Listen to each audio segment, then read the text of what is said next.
அதிர்ஷ்டம் ஜோதிட ராசி நேயர்கள் அனைவருக்கும் செந்தில் பாபுவின் வணக்கம். இந்த வருடத்தில் நடக்க இருக்கும் ராகு கேது பயிற்சிக்கான பலன்களை பார்க்க போகின்றோம்.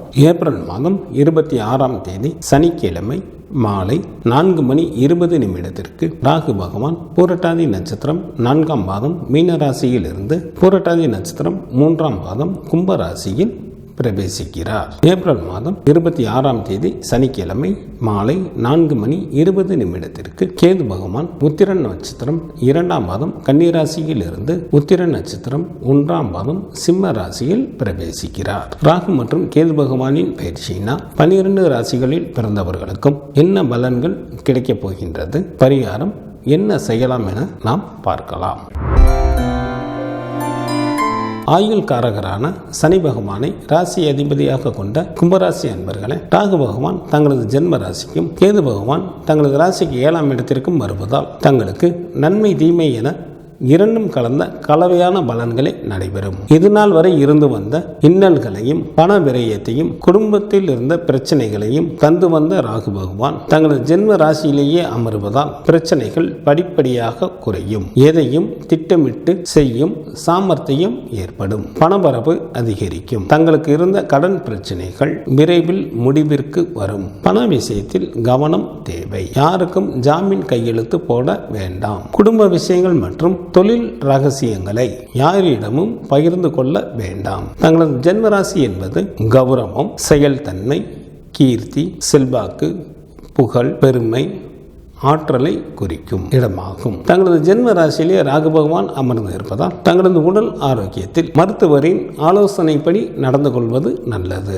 வாகனத்தில் பயணிக்கும் போது கவனம் தேவை. தற்பொழுது நடைபெறும் ராகு கேது பயிற்சியால் தங்களது பொருளாதார நிலை நன்றாக இருக்கும். திருமண வயது வந்தும் இதுநாள் வரை தடைப்பட்ட திருமணங்கள் விரைவில் கைகூடும். குழந்தை பாக்கியம் இல்லாதவருக்கு குழந்தை பாக்கியம் கிடைக்கும். குடும்பத்தில் உற்சாகம் அதிகரித்து காணப்படும். மற்றவர்கள் புகழ்ந்து பேசும் அளவிற்கு தங்களது செயல்பாடுகள் இருக்கும். எவ்வளவு கடினமான செயல்களையும் வெற்றிகரமாக எளிதில் செய்து முடிப்பீர்கள். உடல் உழைப்பிற்கு ஏற்ற பலன்கள் கிடைக்கும். தங்களுடைய புதிய திட்டங்கள் எளிதில் நிறைவேறும். எதையும் சமாளிக்கும் திறமையும் மன பக்குவமும் ஏற்படும். உற்றார் உறவினர்கள் உதவிக்கரம் நீட்டுவார்கள். தாங்கள் எதிர்பார்த்த நல்ல செய்திகள் தங்களை தேடி வரும். கொடுக்கல் வாங்கலில் சற்று கவனத்துடன் செயல்படுவது நல்லது.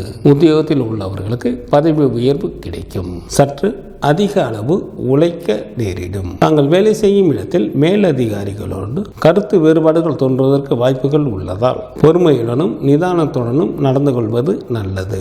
சொந்த தொழில் புரிபவர்களுக்கு வியாபாரத்தில் நல்ல லாபத்தை எதிர்பார்க்கலாம். பெண்களுக்கு வருமானம் அதிகரிக்கும். பொன் நகைகள் வாங்குவீர்கள். உடல் ஆரோக்கியத்தில் கவனம் தேவை. சில கும்பராசி அன்பர்களுக்கு வீண் அலைச்சல்கள் ஏற்படும். எதிர்பாராத வகையில் பொருள் விரயம் ஆகும். குடும்பத்தில் மனக்கசப்புகள் வந்தாலும் மகிழ்ச்சிக்கு குறைவு இருக்காது. உற்றார் உறவினர்களை அனுசரித்து செல்வது நல்லது.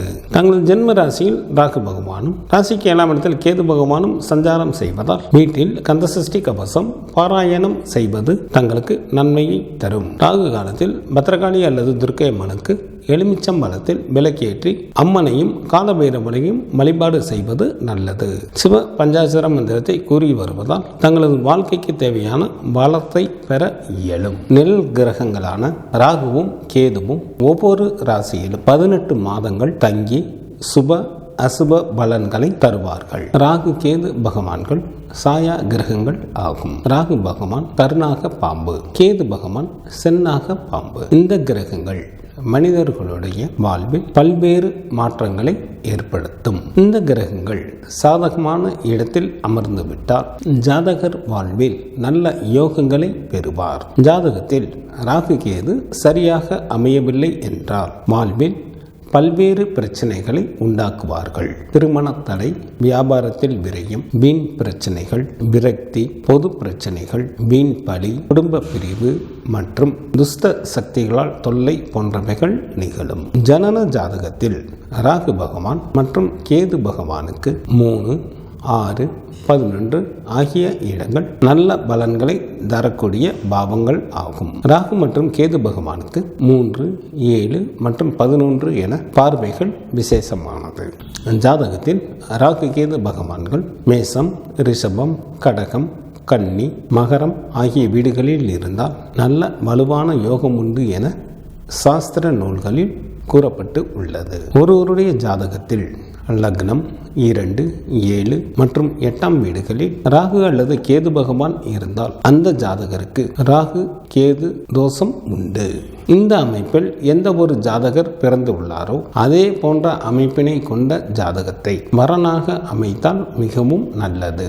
அமாவாசை தினத்தன்று ராகுவின் கதிர்கள் அதிகமாக பூமியில் வந்து விழும். நம்முடைய மூதாதையர்களும் ராகு பகவானைத்தான் குறிக்கும். அதனால்தான் நம்முடைய மூதாதையர்களுக்கு அமாவாசையில் திதி கொடுக்கின்றோம். அவ்வாறு திதி கொடுப்பதன் மூலமாக நம்முடைய மூதாதையர்களின் ஆசீர்வாதம் நமக்கு கிடைக்கும். இதனால் நமக்கு பாதுகாப்பு அதிகரிக்கும். ராகு பகவான் தீராத ஆசையை உண்டு பண்ணுவார். கேது பகவான் தீராத கடமையை உண்டு பண்ணுவார். ஒருவரது ஜாதகத்தில் அமர்ந்துள்ள ராகு பகவான் போன ஜென்மத்தில் நமக்கு உள்ள தீராத ஆசையை எடுத்து காட்டுவார். கேது பகவான் போன ஜென்மத்தில் நமது நிறைவேறாத கடமையை எடுத்து காட்டுவார். போன ஜென்மத்தில் நாம் செய்த செயல்கள் அனைத்தையும் மூட்டையாக கட்டிக்கொண்டு கேது பகவான் கொண்டு வருவார். ராகு பகவான் அதனை பிரித்து அதற்கு ஏற்ற பலன்களை வழங்குவார். ராகு பகவானுக்கு ஒரு விஷயம் வேண்டுமென்றால்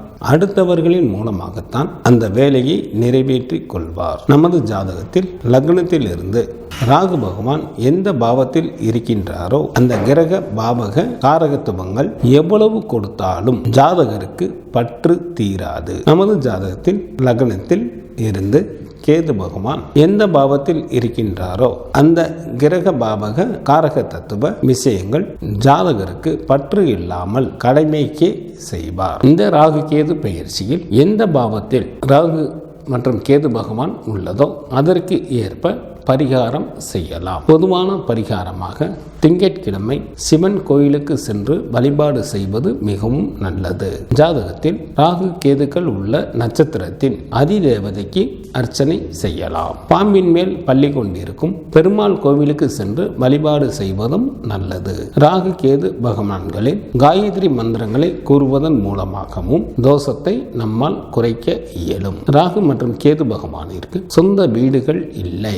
எந்த ராசியில் அமர்கின்றாரோ அந்த ராசியின் அதிபதியை போல செயல்படுவார்கள். ராகு பகவான் சனி பகவானின் வீடான கும்பராசிக்கு செல்ல போகின்றார். ராகு பகவான் சனி பகவானை போலவும் கேது பகவான் சூரிய பகவானின் வீடான சிம்ம ராசிக்கு செல்ல போகின்றார். கேது பகவான் சூரிய பகவான் போலவும் செயல்பட உள்ளார். இங்கு சொல்லப்படுபவைகள் பொது பலன்களே. பொது பலன்களான இவற்றில் தங்களது ஜாதகத்தில் நடைபெற்று வரும் திசா புத்திக்கு ஏற்ப மாற்றம் நிகழும் என்பதை நினைவில் கொள்ளுங்கள்.